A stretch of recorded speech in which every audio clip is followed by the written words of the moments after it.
Highway to the danger zone. What's up, everybody? It's What Jim, and in today's video, let's go ahead and do the movie review, or the non-spoiler movie review for Top Gun Maverick, which is a sequel to the 1986 Top Gun film. So, like I said, this contains no spoilers, so please don't leave any spoilers in the comment section below, just in case people haven't seen Top Gun Maverick. And we'll go ahead and talk about the good, then the bad, and then the verdict. One more thing before we do that is I'm going to take these glasses off. Easy said and done. Right. There we go. How could I forget about telling you the plot for this film? Study me. Let's go ahead and talk about that now. So this is the plot for the film. So over 3 decades after the events of the first Top Gun film, Captain Pete Maverick Mitchell is serving as a US Navy test pilot, and it's basically about him training up these people to do a really hard mission, and it's a mission that could cost them their life. I also highly recommend to have seen the first Top Gun from 1986 before you see Top Gun Maverick, as the payoff will be better, and I just think the film will just make more sense to you if you've seen the original Top Gun. To be honest, I don't think it's a great film, but I think it's definitely worth watching it if you want to watch Top Gun Maverick. Now let's talk about the good for Top Gun Maverick. So it took what was great from the original Top Gun film from 1986 and got rid of what didn't work in that film. And also the characters in this film are done brilliantly. They feel like real life people. The way they've written it's just really amazing in this film. I think Tom Cruise does one of his best ever performances at playing Maverick here. He was really great at playing Maverick in the first Top Gun, but in this film he just plays him even better. And I just think the characters are just really fun, really relatable. They've all got something unique to offer. There were also quite a lot of characters that had a lot of emotional weight to them and very interesting backstories and motives as well. I also think the relationships with the characters are done pretty great here, in my opinion.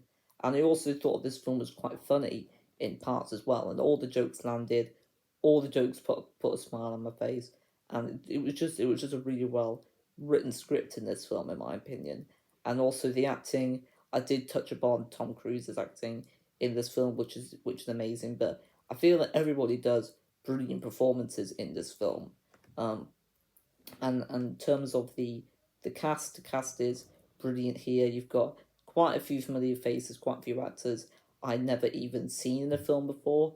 Um, and also I thought the story for this film, it was a rather simple story, but I really enjoyed that because I just felt like it wasn't confusing. There wasn't too many plot lines. I understood what was going on every single moment, and I really enjoyed that about it. And I've talked about the writing once or twice already in this video, but the writing is done, I would say, near perfect here. I don't really have many problems with the writing for the film, and also the direction. It's just done incredibly in this film as well. I just love the direction in this film. I really do. Top Gun Maverick is directed by a guy called Joseph Sosinski. Sorry if I said his surname wrong, but I don't think I've seen any of the films that he's directed, but he should definitely get a pat on the back because he just did such a brilliant job directing this film. But I think there were quite a lot of people who did the screenplay for this film. There's at least 3 people. There might have been more than that, or it might just be 3 people that did the screenplay. Um, and it's just really incredible that they all work well together to make an incredible film. The cinematography for this film, that's done really well. I wasn't expecting the cinematography to be that good in the film, but it really did impress me.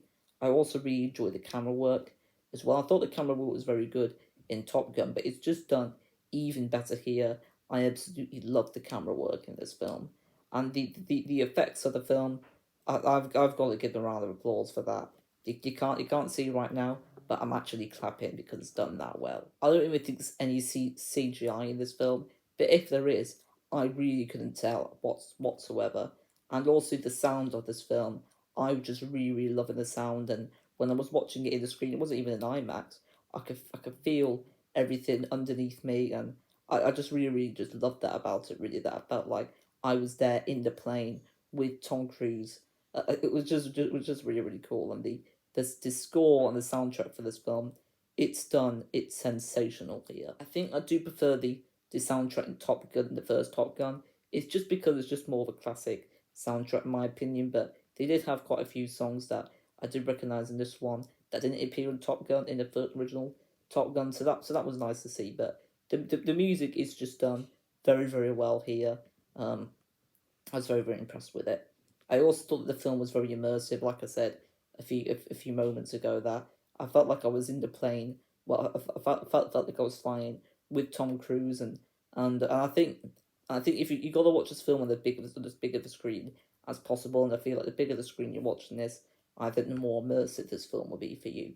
Um, I also want to talk. Yeah, it's just there's a lot of great action with the fighter jets, and that was just really really fun and really really enjoyable. The way that that was done, it really put you on the edge of your seat.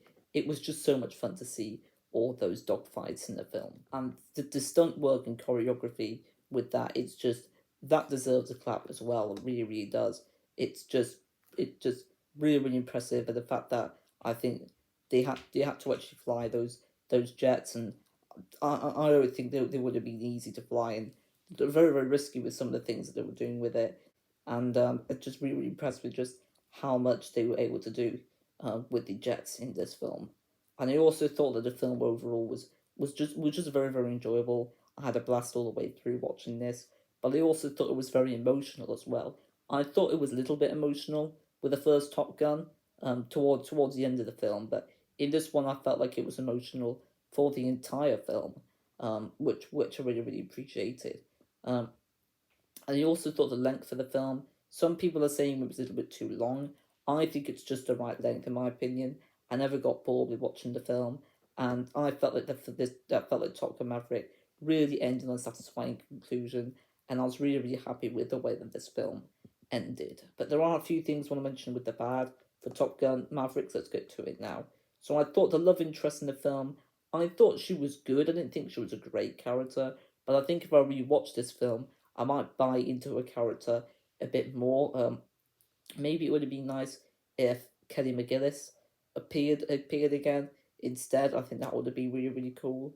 But what we got wasn't terrible. It was very very good. It just wasn't great in my opinion, and I thought it does slow it down quite a bit in the second act. I didn't think of it as a big issue, but it's just I felt like the first and third act quite a lot was going on. And the second act, it did slow it down a little bit. I just wanted to mention that here. And I thought some of the song choices felt a bit out of place in my opinion. They were going with songs that were fairly new, and I feel like this should be a franchise that has a lot of retro songs, doesn't have any modern day songs. Um, but I suppose Top Gun did because in 1986 that was the music that came out then. But I don't know. I just think that might just be me. I might have to listen to the soundtrack on by itself without watching the film. But I don't know. I thought some of the song choices, in my opinion, could have been a little bit better. But now we'll talk about the verdict for this film. So I recommend Top Gun Maverick to people who liked or loved the original Top Gun. If you weren't the biggest fan of it, I'd still give this one a go. It might change your mind on the original Top Gun as well. And currently it's my favourite film of this year, of 2022. And please watch on the biggest screen as possible, IMAX ideally, and please watch the original Top Gun before watching this one. But I'd rate this film a 9 out of 10. Maybe for rewatching it, I might be giving it a 9.5, but at the moment it's a 9 out of 10. I was very, very impressed with it. I didn't think it was going to be that great because I wasn't the biggest fan of the original, and it just really, really blew me away. One of my favourite blockbusters in a while, and I was just really really just blown away with this film, and I highly recommend to watch it. So that's really all I'm gonna say for my no spoiler review for Top Gun Maverick. You can let me know what you thought of the film in the comment section below, but no spoilers, as this was a non spoiler review. And I'll see you guys next video. Don't forget to leave a like, subscribe, and comment. Until next time, everyone, stay safe and ciao. Boo boo boo boo boo boo boo boo boo boo boo boo